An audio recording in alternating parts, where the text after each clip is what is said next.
Kevin Cramer, Senator from North Dakota. Thank you for joining the Crude Life here. Senator Cramer, Kevin Cramer, wanted to ask you about Qasem Soleimani, how that has a geopolitical as well as energy impact across the industry. Senator, thank you for joining us today. No, it's my pleasure, and you pose a really important question, and I think it's a great question, frankly, because it allows those of us from North Dakota who've been supportive of and observant of and heavily involved in the shale evolution and watching how places like North Dakota have been able to become the global price stability, if you will, provide that global price stability for a commodity that at one time, 10 years ago, even 5 years ago, and the killing of an Iranian general would have sent not just a ripple, but it would have been a huge impact on the price of oil. Instead, we saw about a 3% increase that lasted for about a day. And of course, remembering that oil was already on a slow upward trajectory, and I believe still is, based on some supply constraints. But I think to the larger point, what's happening in the United States of America, us becoming an oil and gas powerhouse, the number one producer of oil in the world, has helped stabilize the negative impacts of things like what happened last Friday with the taking General Soleimani down, or even, as you might recall, late last year when Iran attacked Saudi Arabian oil assets or British oil tankers in the Straits of Hormuz. All of those would have had major negative impacts. Unless, of course, you're an oil man, it's a positive impact with a price spike. Instead, you saw these little blips and then a return to normal very quickly. And I think that's as a result of the incredible ingenuity, innovation, and investment of the frackers in America. You mentioned oil assets. I wanted to ask specifically about the safety and the target and just the flow of oil. I've been joking, over a cocktail late at night with somebody about how, it seems like the value of the dollar is really behind the military might, behind the energy supply on the planet, that can move the energy supply. And there's a little bit of truth behind it and a little bit of, late night talk behind it too. But what it does is it really shines a light on how important the infrastructure is for the global economy that we live in. Talk to me a little bit about that angle of this whole thing. Yeah, it's really an important granular point. And that is that even if you have, let's just build it up. If you look at the fact that God put a whole bunch of oil under the ground in the United States of America, just having it there doesn't make you energy dominant. The technology that allows you to recover it certainly helps. But it's the ability to move that oil to market that really has the impact on the global economy. And especially if you're an oil-producing state in the middle of the North American continent, nowhere near a port like North Dakota is. That means the infrastructure to move that oil, whether it's rail or pipeline, is critical. And then, of course, the infrastructure at the water's edge, that is the ports that are able to take it from there to markets around the world. That is critical to this price stability that I was talking about earlier with regard to U.S. oil. And so, without the ability to get the product apart from the production and to the market, you really don't have much of a product at all. Talk to me a little bit about Harold Hamm. We're obviously mentioning oil prices, and he just got in the news recently predicting a 19% price jump, I think is what I saw. 19% jump in the next 6 months.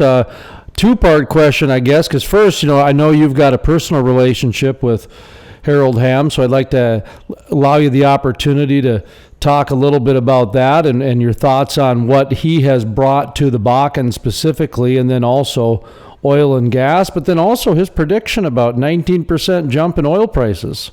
Sure.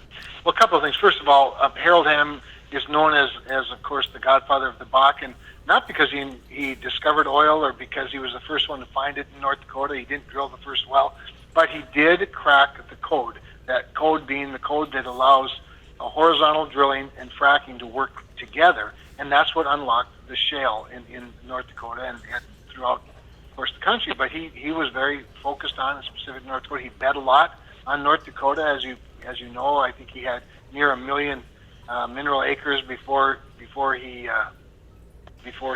cracked that code and was able to get that oil out of the ground. And of course, everybody else followed up, and there were a lot of other companies, a lot of important companies, legacy companies, large companies, as well as local smaller companies who've been able to benefit from that innovation. But it would be hard to overstate Harold's impact on the Bakken. But beyond that, he's been a great corporate citizen. Harold has taken a real interest in North Dakota as a not as a boyhood home, but really as a second home. And he's treated our state with great integrity, and he has been generous as a corporate citizen in North Dakota, and of course has helped bring a lot of notoriety to the Bakken. And that's not, again, to diminish the role of several other CEOs and other companies, but nobody's really carried the flag like Harold has. His recent announcement to step down as the CEO really doesn't change much for Continental Resources. Harold Hamm still is Continental Resources. He remains, of course, as chairman of the board. He's got a very good team. William Berry, being a former ConocoPhillips executive, that's on his board, he will serve as CEO. Jack Stark continues as president and now chief operating officer. He's just got great leadership at Continental, so I would expect not a whole lot will change there, including Harold's role. Certainly his title, but his role is still the same. I mean, he owns 77% of the company. With regard to his prediction that oil prices will increase 19%, I think he's onto something. I think you've already seen a little bit of that happen.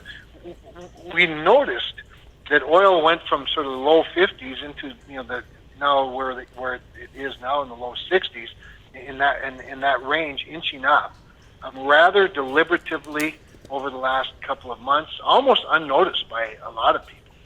And yet we've also seen the price of gasoline, for example, at the pump, maintain a pretty stable level, if not come down a bit. I mean, it's around $2 in many parts of the country. It's in the $2.30 to $2.50 range, I think, throughout North Dakota.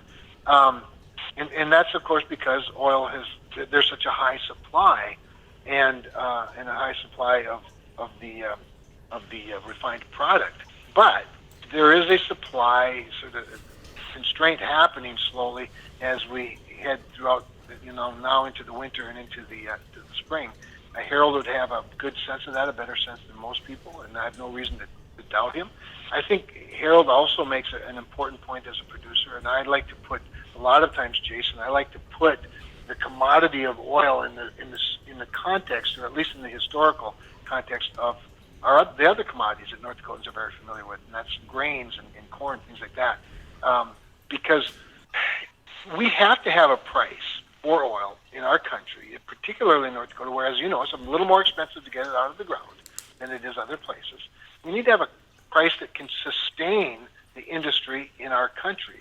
Because if we don't, things like what happened, things that go on in the Middle East, remembering that OPEC used to set the global price of oil. Now the United States largely sets the global price of oil. At least we have a much greater contribution to it. And when we do that, of course, you have the natural free market responses coming from the United States of America. Anytime there's a glut or there's a constraint on supply or if there's a growing demand, we meet it, and we meet it very quickly. That means you're going to have a different pricing scenario than when OPEC is, turning the spigots up or down based on what they want the price of oil to be, and they manipulate that supply. Free marketers don't manipulate supply; they just create supply wherever there's a demand. So we always need to be careful to make sure that we have a price for oil that both stabilizes a reasonable, favorable to the consumer, and when I say consumer, I mean everybody from the putting the gas in your car to the trucker to the other energy companies that use a lot of oil in their products. We need something that's good for the consumer, but also that's a high enough price that sustains this incredible economic boom that oil has created. Senator Cramer, thank you for coming on today. We're going to have you back, talk a little bit about, you talked about free market. I'd love to talk a little bit about solar, wind, and natural gas. Be nice to see a even playing field for those different energies. Amen and amen. You're probably going to see a little news here in the next 24 to 48 hours about the things I've had to say about the Federal Energy Regulatory Commission and as it relates to exactly that topic that you raised. So I'd look forward to that opportunity. Thank you, Senator. Appreciate it. My pleasure. Thank you, Jason. Always a pleasure.